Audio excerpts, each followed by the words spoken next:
৭৫-এর পর থেকে বাংলাদেশের সঙ্গে যে কূটনৈতিক সম্পর্ক, চায়নার ঘনিষ্ঠ প্রতিবেশী সুলভ এবং বন্ধুত্বপূর্ণ সম্পর্কের কথা স্মরণ করা হয়েছে। আমির জামাত বলেছেন যে চীন এবং বাংলাদেশ পরস্পর উন্নয়ন সহযোগী এবং আমরা একত্রে দেশের কি উন্নয়ন করতে পারি উভয় দেশের, এবং বন্ধুত্বের চেয়ে প্রতিবেশীর বেশি ঘনিষ্ঠ এবং ব্রাদারলি অ্যাটিটিউড এবং ব্রাদারলি রিলেশন, আমরা এটাকে খুব গুরুত্বপূর্ণ মনে করি চীনের সঙ্গে। বাংলাদেশ অর্থনীতি সহ সামগ্রিক বিষয়ে নিজের পায়ে দাঁড়াবার চেষ্টা করছে, এটা চায়না নেতৃবৃন্দের সামনে আমাদের আমির সাহেব আশাবাদ ব্যক্ত করেছেন। এবং গত বছরের ২৪শে জুলাইয়ের যে গণ অভ্যুত্থানের মধ্য দিয়ে বাংলাদেশে যে রেজিম চেঞ্জ হয়েছে, ফ্যাসিস্ট সরকারের আমলে জামাত ইসলামীর উপরে কি জুলুম চলেছে, কি নির্যাতন চলেছে, আমাদের নেতৃবৃন্দকে কারাগারে হত্যা করা হয়েছে, হাজার হাজার লোক কারাবরণ করেছে, আমাদের নিবন্ধন কেড়ে নেওয়া হয়েছে, আমাদের অফিসগুলো বন্ধ ছিল, সেই নির্যাতন এবং আমাদের কষ্টের স্মৃতিটা আমির জামাত নেতৃবৃন্দের সামনে স্মরণ করেছেন।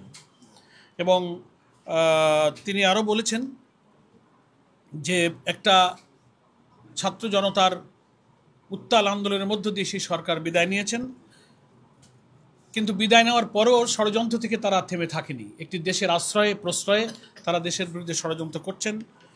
বিশ্ব পরিস্থিতি, গ্লোবাল পলিটিক্স, গ্লোবাল সিকিউরিটি, নানান কনটেক্সটে এইসব আলোচনা উঠে এসেছে। আমির জামাত সেটা এখানে অভিহিত করেছেন এবং তিনি আশাবাদ ব্যক্ত করেছেন যে আমরা কীভাবে একটি নতুন ভবিষ্যৎ, একটি নতুন বাংলাদেশ গড়তে পারি দু দেশের মধ্যে, সেই সৌহার্দ্যপূর্ণ সম্প্রীতিপূর্ণ আলোচনা তিনি প্রতিনিধি দলের সামনে তুলে ধরেছেন।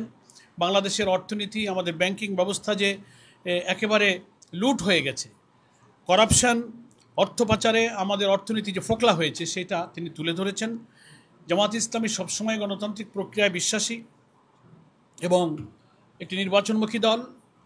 ওনাদের প্রশ্নের জবাবে আমাদের আমির সাহেব বলেছেন যে সকল গ্রহণযোগ্য নির্বাচনে জামাত ইসলামী ইতিপূর্বে অংশগ্রহণ করেছে এবং আমরা প্রত্যেক পার্লামেন্টে নির্বাচিত হয়ে প্রতিনিধিত্ব করেছি এবং আমরা জামাত ইসলামী সকল ধর্ম, বর্ণ, নারী, পুরুষ নির্বিশেষে সকলের সমান মর্যাদা, সমান মানবিক, সাংবিধানিক, রাজনৈতিক সকল অধিকারকে আমরা মেনটেন করেই আমরা এদেশে চলি এবং জনগণ যদি আমাদেরকে দেশ শাসনের দায়িত্ব দেন, তাহলে আমির জামাত বলেছেন যে আমরা শাসক হব না, আমরা সেবক হব এবং সকলেই সমতার ভিত্তিতে প্রত্যেকের অধিকার ভোগ করবেন।